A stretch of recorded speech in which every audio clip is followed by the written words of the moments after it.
Бүгінгі күн бұрынғыдан тым ұзақ, арман ұзап кеткендей боп тұр ұзақ. Терең мұңға батыруда мен әлі, өмірімнен өтіп кеткен бір сазар.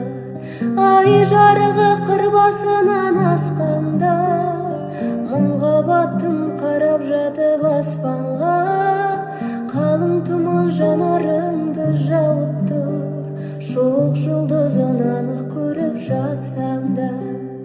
Мен де бәлкім жалғыз жанып сөнерім